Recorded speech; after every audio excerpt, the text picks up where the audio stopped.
Hello my friends, welcome. आज मैं आपके लिए एक न्यू चैप्टर लाई हूँ। The name of chapter is religious ideas and movement. So friends, ये क्लास 7 का चैप्टर है जिसमें कि हम लोग समझेंगे कि जो एंशियंट टाइम था, मेनली हम लोग किसके बारे में पढ़ रहे हैं, मेडिवल पीरियड। ओके, तो इस टाइम में कौन कौन सा रिलीजियस आइडियाज एमर्ज हुआ था, ठीक है, और न्यू न्यू मूवमेंट वगैरह आया था, ठीक है फ्रेंड्स। तो हम लोग आज फोकस क्या क्या चीज पे करना है, हम लोग देखेंगे द भक्ति मूवमेंट। सबसे पहले हम लोग समझेंगे भक्ति मूवमेंट के बारे में, देन फिर भक्ति सेंट्स, ओके, देन फिर क्या है Islam and the Sufi movement, then फिर new religious movement in North India. जो नॉर्थ इंडिया में न्यू न्यू रिलीजियस मूवमेंट आया था, हम लोग उसको समझेंगे। देन उसके बाद हम लोग जाएंगे फर्दर, उसके बाद समझेंगे Guru Nanak and Sikhism, okay, then फिर पिलग्रिम्स, ओके।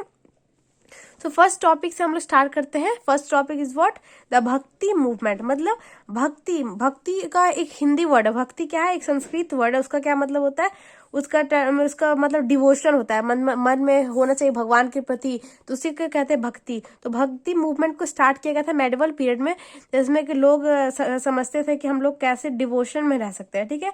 सो हम लोग स्टार्ट करते हैं। Many religious ideas and movement emerged during the medieval period. Medieval period में मतलब मध्यकालीन भारत में क्या हुआ था कि बहुत सारे रिलीजियस आइडिया आया था। बहुत सारे लोगों के मन में अलग अलग टाइप का आइडिया आया भगवान के प्रति।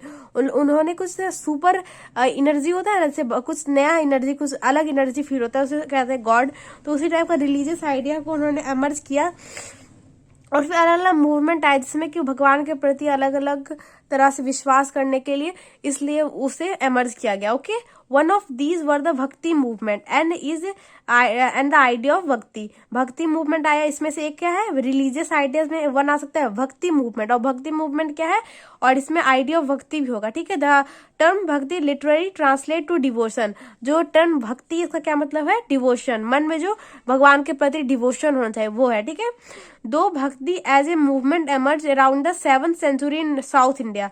देखिए साउथ इंडिया में कब हुआ था, 7th सेंचुरी में, ओके, मतलब 7वीं शताब्दी, ठीक है। तो साउथ इंडिया मतलब ये जो नीचे वाला आंध्र प्रदेश हो गया, हमारा कर्नाटका हो गया, और केरला, तमिलनाडु, ये वाला जो साउथ इंडिया का जो अलग अलग स्टेट है, तो वहां पे क्या हुआ, भक्ति मूवमेंट एमर्ज हुआ कब, 7th सेंचुरी में। Okay, the idea of bhakti had been popular in India long before the arrival of Turks. मतलब टर्क्स के आने से पहले ही वो जो भक्ति मूवमेंट था हमारे भारत में पॉपुलर था। फ्रेंड्स, इसका क्या मतलब हुआ कि इंडिया में जब टर्क्स आए थे, तुर्किश जो ये लोग थे, उससे पहले हमारे इंडिया में भक्ति मूवमेंट था। तो भक्ति मूवमेंट का लिटरली मतलब क्या, उसका मतलब ये होता है कि हमारा जो भगवान के प्रति प्यार होना चाहिए, और उनका मतलब कि हम लोग पूजा वगैरह करते हैं, हम लोग अलग डिवोशन करते हैं, उसमें क्या होता है, टाइम स्पेंड होता है, उनके प्रति हम लोग का केयर होता है, तो ये सब भक्ति मूवमेंट में आता है, ठीक है। तो ये टर्क्स से पहले ही हमारे मन में हमारे आइडियाज थे भक्ति मूवमेंट के बारे में। Okay, devotion to God is a popular theme in many ancient religious texts such as Rigveda, the Gatha, Upanishad and the Bhagavad Gita.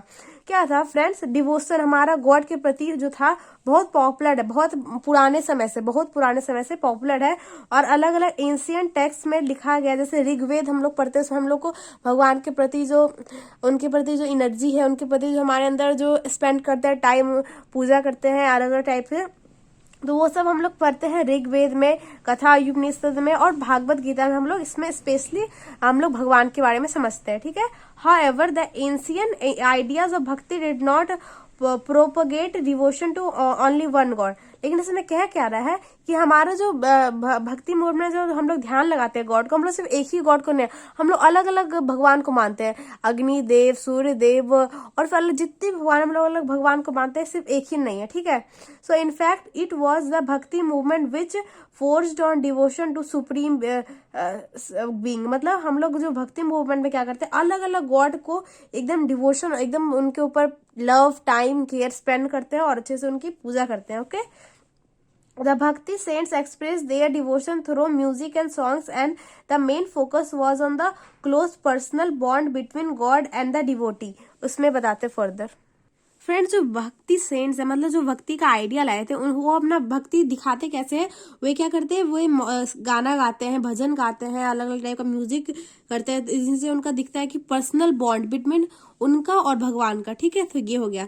The bhakti movement दस rejected the elaborate rituals and the caste system which created division among people. जो भक्ति movement था वो elaborate rituals को, वो सबको वो refuse कर दिया, मना कर दिया। मतलब वो एकदम सिंपल सा पूजा करता है, मन में ध्यान करता है, और बहुत सारा रिचुअल होता था कि इसको ऐसा करो, हिरण्य गर्भा टाइप का बहुत अलग टाइप का रिचुअल होता था, उसे सब बाउंड सबको खत्म कर दिया। और जो कास्ट सिस्टम था उसे भी वो लोग रिफ्यूज कर दिया। Which create division among people, जिससे क्या होता था, लोगों में भेदभाव होता था, और जो गरीब होते थे, जो जिनका कास्ट नीचे होता था, तो उन्हें वैसा एलोबरेट रिचुअल करने के बाद उनके पास वेल इनफ मनी नहीं होता था, इसलिए वो सब बंद कर दिया। और फिर वहां पे भक्ति मूवमेंट स्टार्ट हुआ। These form the two novelties of the movement. इससे क्या हुआ कि अलग अलग चीज, नया नया चीज आया था। Devotee did not have to perform rituals and the movement also preached equality of all people। इससे क्या हुआ कि दो चीज हुआ। इसमें क्या हुआ, डिवोटी जो थे उन्हें रिचुअल्स को परफॉर्म नहीं करना पड़ता था, और प्रीच्ड इक्वालिटी, और मतलब जो रिलीजियस सब लोग बात करते थे धर्म के बारे में, और इसमें ज्यादा उन लोगों को ना ही कास्ट सिस्टम का प्रॉब्लम था, ना ही कोई रिचुअल लाइक हिरण्य गर्भा और इस सब कोई भी प्रॉब्लम नहीं था, आराम से वो लोग बात करते, ठीक है। Moreover the bhakti saints preached in a vernacular languages making their teaching easy to understand for the common people. और जो भक्ति सेंट्स थे वो एकदम नॉर्मल पीपल थे, वो वर्नाकुलर मतलब जो रीजनल लैंग्वेज होता था, या फिर जो ज़्यादा भी प्रोफेशनल संस्कृत वगैरह वैसा नहीं, जो रीजनल लैंग्वेज उसी में बात करते थे, ताकि जो लोग हैं उन्हें समझने में बहुत आसान होता था। Okay, oral history is important when comes to understanding the bhakti movement. So friends, bhakti movement को समझने का सबसे इंपॉर्टेंट क्या है, ओरल हिस्ट्री। ओरल हिस्ट्री जो है इंपॉर्टेंट, मतलब मुंह से बात करना, दूसरे को बताना, दूसरा तीसरे को बताना। जैसे उपनिषद को कभी भी वे लोग पढ़ते नहीं थे, वो लोग मुंह से बोलते थे, उन्हीं से आने वाले जनरेशन को बताते रहते थे, और इसी से सबको नॉलेज मिलता था। तो भक्ति मूवमेंट में भी अंडरस्टैंडिंग के लिए क्या इंपॉर्टेंट है, ओरल हिस्ट्री।